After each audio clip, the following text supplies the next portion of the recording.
বাংলাদেশের প্রতিষ্ঠা হয়েছে জনগণের কল্যাণের জন্য। ইসলামী যুব আন্দোলনের প্রতিষ্ঠা হয়েছে দেশের স্বাধীনতা রক্ষা করার জন্য।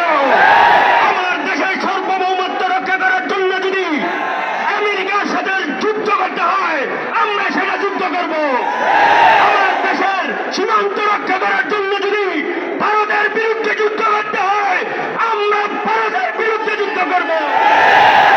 লাল সবুজের পতাকা সুবিন্যুত রাখতে যদি আওয়ামী সরকারের বিরুদ্ধে যুদ্ধ করতে হয়, আমরা আমাদের বাইরের মতো তাজা রক্ত দিয়ে এই বাংলাদেশকে জালিমের মুক্ত করবেই করবে ইনশাল্লাহ।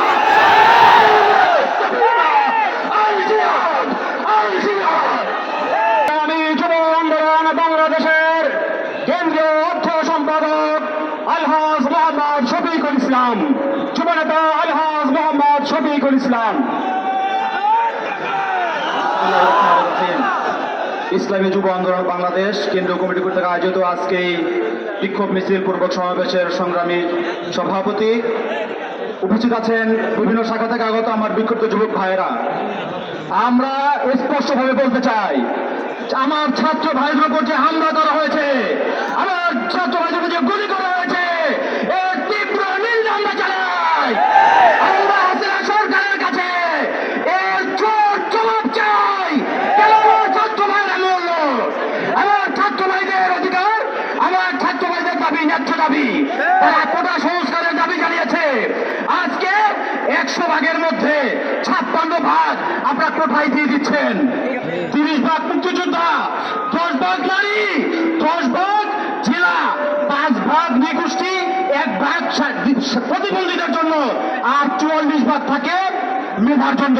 কিন্তু আমরা দেখতে পাচ্ছি এই 56 ভাগ আপনারা বিতরণ করেছেন, আপনার 56 ভাগ আপনারা কোটা দিয়ে দিয়েছেন, আর যে বাকি 44 ভাগ থাকে সেই 44 ভাগ আজকে আস্থার মধ্যে নাই। সেই 44 ভাগ আজকে প্রশ্নপত্র ফাঁসের মাধ্যমে অযোগ্য লোকের চাকরির মাধ্যমে আজকে দেশ ধ্বংসের অতল গহ্বরে তলিয়ে যাচ্ছে। আজকে মেধা শূন্য একটা জাতি তৈরি করার জন্য, মেধা শূন্য একটা রাষ্ট্র তৈরি করার জন্য হাসিনা সরকার ভারত সরকারের ষড়যন্ত্রে ফাঁদে পা দিয়েছে। আমরা স্পষ্ট করে বলতে চাই, মেধা এই যে কোটা সংস্কার, এটা ছাত্রদের ন্যায্য দাবি, এই দাবিকে ফিরিয়ে দিন, এই দাবি মানতে হবে। অন্যথায় এদেশের ছাত্র জনতা এবং দুর্বার গণ আন্দোলন করে তুলবে, আপনাকে ওই বল্লভ সাগরে নিক্ষেপ করার ইনশাআল্লাহ। এই যে কেউ আওয়াজে কেউ বিভ্রান্ত হবেন না। আমরা ময়দানে নেমেছি, আমরা ময়দানে আছি। আমাদের আমির পল্টনে অবস্থান করছেন, এখানে আসবেন, বক্তব্য রাখবেন, আগামী দিনে কর্মসূচি ঘোষণা করবেন। আর প্রশাসনের যারা আছেন, আমরা খুব সাবধান করে বলে দিচ্ছি, অঞ্চল করার চেষ্টা করবেন না। আজ গোটা বাংলাদেশ বিক্ষুব্ধ, পল্টনকে উত্তেজিত করার চেষ্টা করবেন না। আপনারা প্রশাসনের দায়িত্ব পালন করছেন, আপনারা গণতন্ত্র প্রজাতন্ত্রের কর্মচারী। যদি নিয়ম খারাপ না হয়ে থাকেন, জনগণের উপরে অবৈধভাবে ক্ষমতা প্রয়োগ করার চেষ্টা করবেন না। এই 2-4টা পটকা আমরা ভয় পাই না। যদি ফাঁকা দিয়ে করে শব্দ করা হয়, আমরা পরবর্তী সিদ্ধান্ত ঘোষণা করব। মাঝখানে ব্যাংকে জীবনে পড়া আজকে কেউ নিজের ঘর খালি করার চেষ্টা করবেন না, আমরা বলি না। এখানে দাঁড়ানোর পরে 2টা আওয়াজ পাইছি, 3 নম্বর আওয়াজ পাওয়ার পরে পাল্টা আওয়াজ কিভাবে করতে হয় উপস্থিত আছেন। কথাবার্তা পরিষ্কার। আমার ভাইদের রোজগার গুলি চলে, তাহলে এই তৌহিদি জনতা করে বসে থাকবে না। ইতিমধ্যেই আপনারা দেখেছেন গত 3-4 দিনে যেভাবে 100-এর ছাত্র ভাইদেরকে মাটিতে লুটিয়ে দিয়েছে, রক্তে ভাসিয়ে দিয়েছে। আমরা প্রস্তুত আছি, আমাদেরকে শহীদ করে দেন, আমরা শাহাদাত বরণ করতে প্রস্তুত। তবে বাংলাকে শোষণ মুক্ত, নির্যাতন মুক্ত, কোটা মুক্ত করবো ইনশাআল্লাহ। আমি একজন মুক্তিযোদ্ধার সন্তান, সাম্য, মানবিক মর্যাদা, সামাজিক ন্যায় বিচার প্রতিষ্ঠার জন্য ৭১ নভেম্বরে আমার বাবা যুদ্ধ করেছে, কিন্তু এই বৈষম্যের জন্য নয়। আজকে ছাত্রদেরকে পাখির মতো গুলি করতেছে। আমরা ইতিমধ্যেই যেভাবে বাংলার জনতা ফুসে উঠেছে, ইতিমধ্যেই প্রধানমন্ত্রী স্পেন সফর করেছে। আমরা ঘোষণা করতেছি, স্পেন থেকে আপনার আর বাংলাদেশে আসার দরকার নেই। এই বাংলাদেশ আমরা চালাবো ইনশাআল্লাহ। এই বাংলাদেশ আগামীর ছাত্র জনতা চালাবে ইনশাআল্লাহ। সংগ্রামী উপস্থিতি, আজকের এই বিক্ষোভ সমাবেশে পর্যায়ে বক্তব্য রাখছেন ইসলামী যুব আন্দোলন বাংলাদেশের কেন্দ্রীয় প্রকাশনা সম্পাদক যুবনেতা মোহাম্মদ মাহবুব আলম। যুবনেতা মোহাম্মদ মাহবুব আলম। আসসালামু আলাইকুম ওয়া রাহমাতুল্লাহ।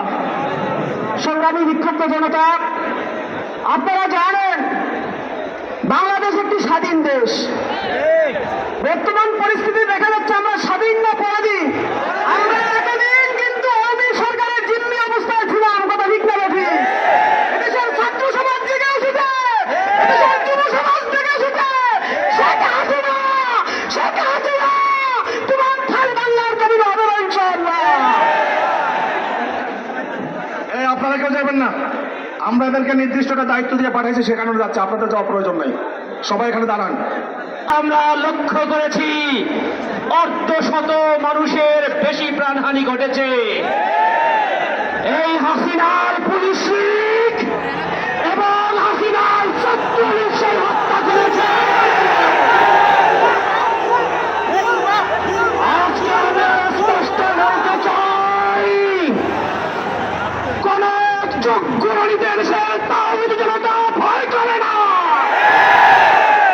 আমরা আমাদের ঘরে বলে এসেছি যে এই স্বৈরাচারের পতন ছাড়া আমরা ঘরে ফিরে যাব না, যাব না। খুনি হাসিনা কোনদিন বাংলার ক্ষমতায় থাকার কোনো অধিকার নেই। অবৈধ সরকার, দামি সরকার যেভাবেই হোক ক্ষমতায় এসেছিল, কিন্তু এখন যা করেছে মাঠে থাকতে হবে।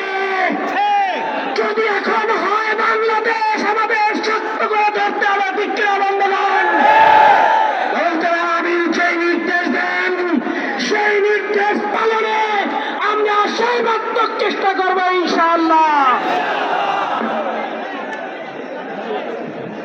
সংগ্রামী উপস্থিতি, আজকের এই যুব সমাবেশে এই পর্যায়ে বক্তব্য রাখবেন ইসলামী ছাত্র আন্দোলন বাংলাদেশের মহতারাম কেন্দ্রীয় সহসভাপতি ইউসুফ আহমদ মনসুর।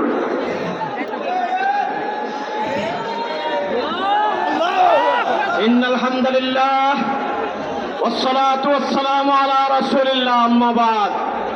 প্রিয় সংগ্রামী যুব বন্ধুগণ, আমরা ছাত্ররা সরকারের কাছে একটা যৌক্তিক দাবি করেছিলাম, কিন্তু সরকার প্রধান সেই যৌক্তিক দাবির মধ্যে তিনি তার হাতকে রঞ্জিত করেছেন। তিনি আমাদের বিরুদ্ধে ছাত্রলীগকে লেলিয়ে দিয়েছেন। আমরা ছাত্রলীগকে ক্যাম্পাস থেকে বহিষ্কার করেছি। এবারে যদি আমাদের অধিকারকে সুষ্ঠুভাবে সমাধান করা না হয়, তাহলে আওয়ামী সন্ত্রাসকে বাংলাদেশ থেকে আমরা বহিষ্কার করব। আহ্বান জানিয়ে মুহতারাম আমিরের হাতকে শক্তিশালী করার জন্য সকল সংগ্রামে সহযোগী হবেন। আসসালামু আলাইকুম ওয়া রাহমাতুল্লাহ। পরিচয়ে আমাদের সামনে আবির্ভূত হয়েছে। 2024 এসে আমরা দেখতে পাই জালিমরা আওয়ামী লীগ ও ছাত্রলীগের ভূমিকা অবতীর্ণ হয়েছে। আমরা স্পষ্ট বলে দিতে চাই, এদেশের সাধারণ জনগণ জালিমদের কিভাবে মোকাবেলা করতে হয় তা বিভিন্ন যুগে যুগে দেখিয়ে দিয়েছে। এই 2024-এও আমরা এই জালিম স্বৈরাচারী সরকারকে সম্পূর্ণ শক্তি দিয়ে মোকাবেলা করবো ইনশাআল্লাহ। আজকের এই সমাবেশ থেকে একটাই দাবি, আজ শান্তিপূর্ণ আন্দোলনের উপরে, ছাত্রদের শান্তিপূর্ণ দাবির উপরে আপনারা পুলিশ বাহিনী এবং ছাত্রলীগ যেভাবে হামলা চালিয়েছে সেটা বাংলাদেশের জনগণ চাই নাই। এ কারণেই বাংলাদেশের সকল ছাত্র সমাজ, যুব সমাজ এবং সাধারণ আমি সরকারকে সতর্ক করে দিতে চাই, ছাত্রদের ন্যায্য দাবি বাস্তবায়ন করতে হবে এবং আপনারা যদি ছাত্রদের উপরে দ্বিতীয়বার কোনো জুলুম, হামলা, নির্যাতন করেন তাহলে ছাত্র সমাজ মাঠে নেমে বাংলাদেশকে অচল করে দিয়েছে, সামনে যুব সমাজ মাঠে নামার জন্য প্রস্তুত। ইসলামী যুব আন্দোলন বাংলাদেশের আয়োজনে আজকের এই যুব সমাবেশে মহতারাম সভাপতি কিছুক্ষণের মধ্যে আমাদের মাঝে উপস্থিত হবেন এদেশের শান্তিকামী, মুক্তিকামী, গণমানুষের হৃদয়ের মণি, বাংলার মাটি ও মানুষের নেতা, ইসলামী আন্দোলন বাংলাদেশের আমির পীর সাহেব চরমনাই, রয়েছেন বিক্ষুব্ধ জনগণ। আমরা সবাই জানি দেশের পরিস্থিতি ভালো না, আমাদের হৃদয় আজ রক্ত ছড়িয়েছে। আপনারা জানেন 1 জুলাই থেকে আজ 18টা দিন বাংলাদেশের মানুষ গভীর উদ্বেগ এবং উৎকণ্ঠার মধ্য দিয়ে দিনাতিপাত করছে। বৈষম্য বিরোধী ছাত্র আন্দোলনের নেতৃবৃন্দ অত্যন্ত শান্তিপূর্ণভাবে তাদের কর্মসূচি চালিয়ে যাচ্ছিল, কিন্তু এই স্বৈরাচারী সরকারের কানে কিছুতেই পানি যাচ্ছিল না। সবশেষে আমরা দেখেছি এই স্বৈরাচারী সরকারের পেটোয়া বাহিনী রংপুরে আবু সাইদকে লাশ সরিয়েছে, চট্টগ্রামে লাশ সরিয়েছে, সাতক্ষীরায় লাশ সরিয়েছে, ঢাকায় লাশ সরিয়েছে, শিক্ষাঙ্গনে রক্তপাত ঘটিয়েছে, আজ সারা বাংলাদেশ রক্তের খনি খেলায় মেতে উঠেছে। বাংলার মাটি ও মানুষের আধ্যাত্মিক এবং রাজনৈতিক নেতা পীর সাহেব চরমনাই রাজপথে নেমেছেন। কত ধানে কত চাল আছে সব দেওয়া হবে। আজ এই প্রজন্ম আমরা যারা রয়েছি, আমরা 1952 সালের ভাষা আন্দোলন দেখি নাই, 1971 সালের বিজয় দেখি নাই, 1970 গণঅভ্যুত্থান দেখি নাই, কিন্তু আমরা 2024 গণচুম্বকী দেখতে পাচ্ছি। কবির যেভাবে ঘনিয়ে এসছে, সূর্যোদয় যেভাবে উদিত হচ্ছে, আমরা মনে করি এই স্বৈরাচারী সরকারের পতন অবিসম্ভাবী, খুব শীঘ্রই ঘনিয়ে এসেছে। বাংলাদেশের টেকনাফ থেকে তেঁতুলিয়া যেভাবে ছাত্ররা জেগেছে, কৃষক জেগেছে, মেহনতি মানুষ জেগেছে, আবার বৃদ্ধ বনিতা জেগেছে, এই জগন্নাথের স্রোত কোনোভাবেই কোনো শক্তি ঠেকাতে পারবে না। আজকে আমরা রাজপথে নেমে এসেছি আমাদের নিরীহ নিরপরাধ ছাত্র ভাইদেরকে নির্মমভাবে পাখির মতো গুলি করে হত্যা করেছে তার প্রতিবাদে। প্রিয় ভাইয়ের আমার, ছাত্র ভাইরা যখন অধিকার নিয়ে রাজপথে নেমে এসেছে, তাদেরকে এই সরকার উপাধি দিয়েছে রাজাকার। যদি এদেশের ছাত্র সমাজ রাজাকার হয়, তাহলে আওয়ামী লীগ হল এদেশের ভারতীয় রাজাকার। এই ভারতীয় রাজাকারদেরকে হটিয়ে দেশপ্রেমিক ইমানদার সরকার প্রতিষ্ঠা করতে হবে। প্রিয় ভাইয়ের আমার, আজকে আমাদের বোনদেরকে লাঞ্ছিত করা হয়েছে। একটু আগে খবর পেয়েছি রামপুরাতে নাকি 10টি লাশ ফেলেছে। আমরা বলে দিতে চাই শেখ হাসিনা, আপনার আর কত লাশ চাই, কত রক্ত চাই? আজকে রক্ত এবং লাশের উপর দাঁড়িয়ে আমরা বলে দিতে চাই এদেশের যুব সমাজ, ছাত্র সমাজ রক্ত এবং জীবন দেওয়ার জন্য প্রস্তুত রয়েছে, কিন্তু তারপরে আমি সরকারকে এদেশের মসনদে আর এক মুহূর্ত দেখতে চাই না। তাই সময় থাকতে পদত্যাগ করে দেশের জনগণকে মুক্তি দিন, অন্যথায় জনতার রৌদ্র রোষ যেভাবে শুরু হয়েছে, নেট বন্ধ করে, সংবাদ মাধ্যম বন্ধ করে জনতার রৌদ্র রোষ থেকে আপনি রেহাই পাবেন না ইনশাআল্লাহ। সংগ্রামী যুবকেরা দেখিয়েছে এই নিষেধাজ্ঞা বন্ধ করে রাজপথে নেমে এসেছে।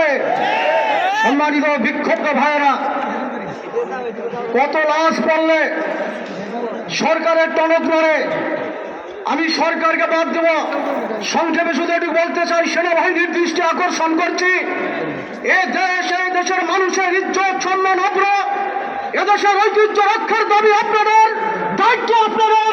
শেখ হাসিনা রক্ত খেতে খেতে 13 সালের হেফাজতের আন্দোলনে হাজার হাজার মানুষের রক্ত খেয়েছে, নির্যাতন করেছে, নিষ্পেষণ করেছে, 14টা পিরাপথে নির্বাচন করেছে, 18 রাজ্যে নির্বাচন করেছে, 22 দাবি নির্বাচন করেছে।